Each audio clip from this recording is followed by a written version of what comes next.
নমস্কাৰ। আজি আকৌ এটা নতুন ভিডিঅ'লৈ আহিলোঁ।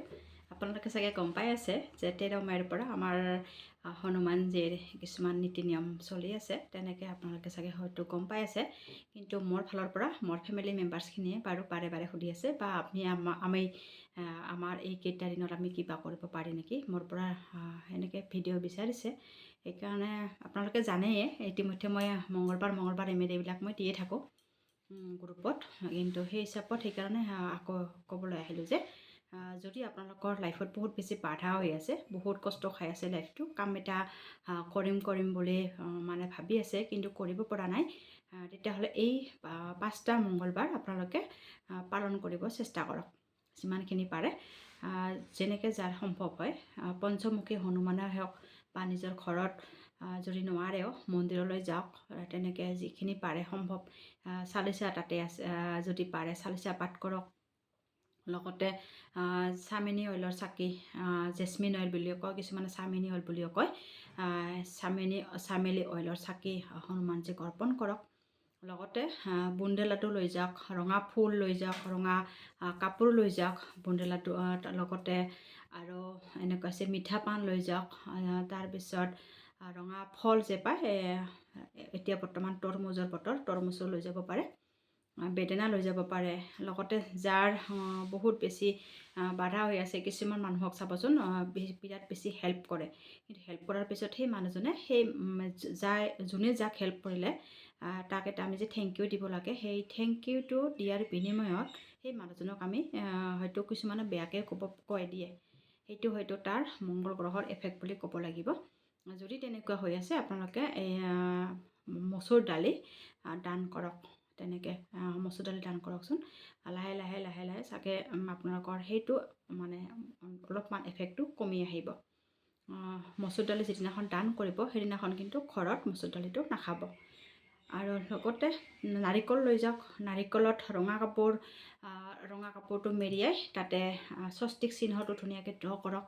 আৰু হনুমানজীক আহঁত গছৰ যে বানিয়ান তিৰি যে পাত কয়, আহঁত গছৰ পাত, বানিয়ান তিৰি মানে পাতত শ্ৰীৰাম শ্ৰীৰাম শ্ৰীৰাম তেনেকৈ লিখক। 11খন পাত লওক বা 21খন পাত লওক, তেনেকৈ লৈ শ্ৰীৰাম শ্ৰীৰাম লিখি মালা ধুনীয়াকৈ এনেকৈ মালা বনাই হনুমানজীক অৰ্পণ কৰক। তুলসীৰ পাতেদি মালা বনাব পাৰে, যদি নোৱাৰে তুলসীৰ পাতেদি মালা বনাব, তুলসীৰ পাত অৰ্পণ কৰক হনুমানজীক।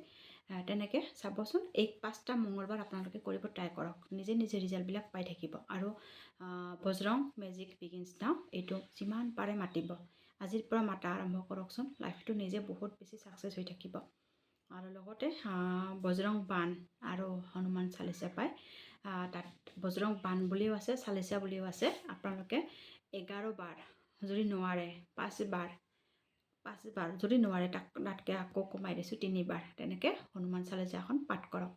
চাব কনফিডেণ্ট ভিতৰৰ পৰা বাঢ়ি আহিব, লগতে বাধাবোৰ আঁতৰি যাব। লগতে যিখিনি আপোনাৰ উইচ আছে, উইচবিলাক হনুমানজীক বহুত বেছি মৰমেৰে ক'ব, মানে এটা ৰিলেশ্যন এটা বজাই ৰাখিবলৈ হেল্প কৰিব। আৰু যেতিয়া আপোনাৰ উইচটো ছাকচেছ হৈ যায় তেতিয়া আকৌ হনুমানজীক যাই আকৌ ধন্যবাদ দিব, বুন্দে লাডু লৈ যাব যে হে হনুমান বাবা, মোৰ কামটো ছাকচেছ হৈ গৈছে, তাৰ কাৰণে বহুত ধন্যবাদ। তেনেকৈ আকৌ ধন্যবাদ দি আমি মানে আকৌ যিখিনি আমাৰ প্ৰয়োজনীয় প্ৰসাদ হিচাপত আপোনালোকে যিখিনি দিছে সেইখিনি আকৌ হনুমানজীক অৰ্পণ কৰিব। আমি কিন্তু এটা আমাৰ বহুত ভুল হৈ থাকে, আমি যেতিয়া আমাৰ কাম পূৰণ হৈ যায়, স্বাৰ্থ পূৰণ হৈ যায়, সেই মানুহজনক আমি এটা ধন্যবাদেই নিদিওঁ। ঠিক তেনেকুৱা আপোনালোকে নকৰিব। যদি লাইফটো গ্ৰ' কৰিব বিচাৰিছে তো আপোনালোকে অন্ততঃ কামটো ছাকচেছ হোৱাৰ পিছতো সেই হনুমানজীক বা সেই মানুহজনক এটা ধন্যবাদ দিব। চাবচোন আপুনি নিজৰ ফালৰ পৰা বহুত বেছি শান্তি, মানে এটা কিবা এটা শান্তি ৰিলেক্স কৰিব, আৰু হয়তো আপোনাৰ ব্লেছিং হয়তো আৰু 10 গুণে বাঢ়ি আহিব। আমি বিপদত পৰিলে অকল মানুহৰ কথা বা ভগৱানৰ কথা মনত পেলাব নালাগে, কিন্তু তাৰ আগৰ পৰাই আমি ধুনীয়াকৈ এটা বণ্ডিং বা ভাল এটা ৰিলেশ্যনটো তেনেকৈ ৰাখিব লাগে। এনেকৈ ভগৱানেই হওক বা কোনো মূৰ্তিৰ লগতেই হওক বা কোনো দেৱ দেৱতাৰ লগতেই হওক, সদায় যদি আপোনালোকে ইহঁতক মানে মনত পেলায়, নিশ্চয় আপোনাৰ উইচবিলাক ছাকচেছ কৰাতেও ইহঁতে বহুত বেছি হেল্প কৰিব। Thank you. আজিলৈ ইমানতে সামৰিছোঁ।